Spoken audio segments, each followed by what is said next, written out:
Never understood how a single moment could divide a life into before and after until the morning I met her. Everything I had been until then, every choice, every hesitation, every quiet disappointment, felt like a long, winding path leading me straight to that one fragile, perfect instant.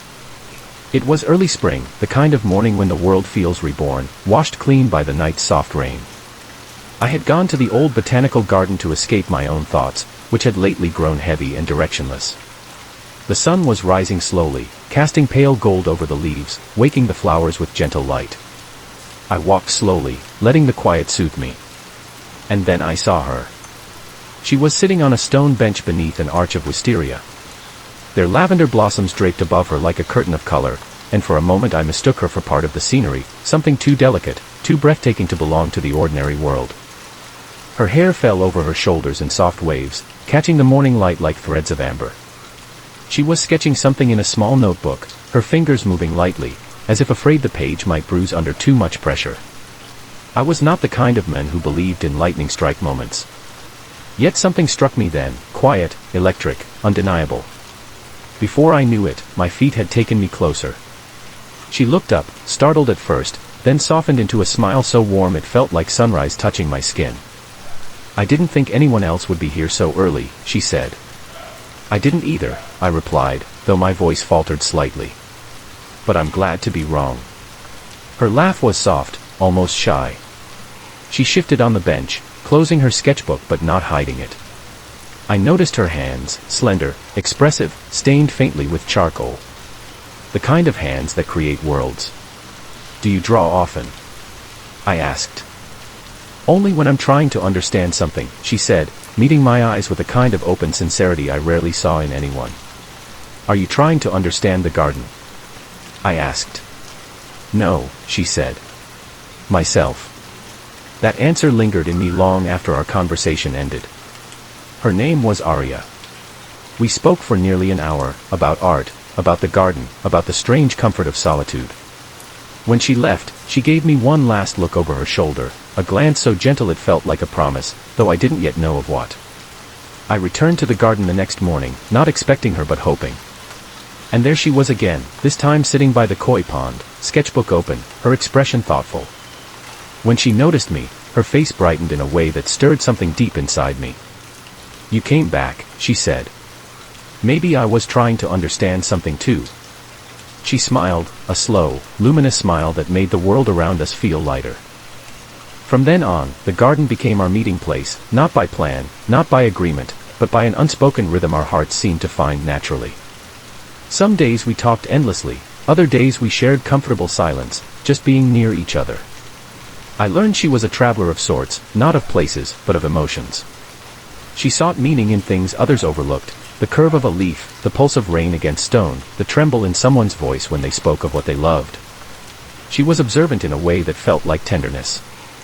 I fell in love with her slowly, but with a certainty that frightened me. It wasn't a loud feeling. It didn't crash into me like a storm.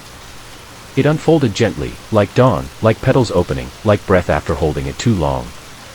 I fell in love with the way she listened, fully, as if my words were pearls she collected with care. I fell in love with the way she laughed, soft, sincere, carrying a hint of surprise, as if joy was still something she was learning to trust.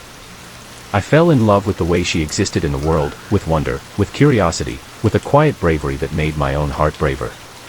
Yet behind her warmth, there was a shadow I couldn't name. Sometimes she drifted into silence, her eyes dimming, as if remembering something she'd rather forget. When I asked if she was all right, she always said yes, but her smile never reached her eyes. One afternoon, when the sky was heavy with unfallen rain, I found her sitting on the bench where I had first seen her. She wasn't sketching. Her hands lay still in her lap. "Aria," I said softly, sitting beside her. "You're far away today." She looked at me, her gaze vulnerable, almost fragile. "I'm afraid," she whispered. "Of what?" "Of losing what feels too good to be real." The truth of her words struck something tender inside me. "You're not going to lose me," I murmured. "But you don't know everything about me," she said, her voice trembling. "I don't need to," I answered. "Just let me be here. With you. Whatever comes." She closed her eyes, and when she opened them again, I saw tears glistening but not falling. She reached for my hand, her fingers trembling as they intertwined with mine. "Then stay," she whispered. "Stay a little longer." Those words felt like the first crack of light through a long-closed door. Our love deepened after that, not with grand gestures, but with soft, steady closeness. We walked through the garden even on rainy days, her hand warm in mine. We talked about dreams, about fears, about the things that shaped us. She showed me her drawings, each one a piece of her inner world, vulnerable, honest, breathtaking. And slowly, she began to trust not just me, but us. One evening, the garden was nearly empty, the air cool and fragrant with blooming jasmine. She stood before me, her eyes reflecting the twilight. "I used to think I was too difficult to love," she said, her voice quiet. "Too lost. Too uncertain. But with you, I feel seen. Not for who I should be, but for who I am." I stepped closer, my heart tightening with emotion.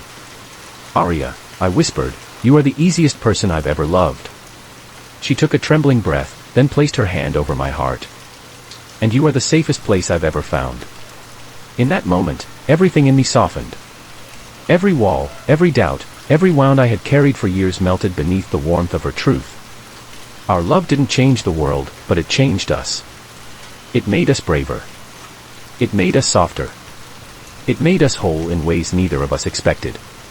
Even now, when I think of how it all began, of the wisteria, of the morning light, of the girl sketching her heart onto paper, I realize that love isn't a storm or a miracle or a grand revelation. Love is a quiet garden where two souls learn to bloom together.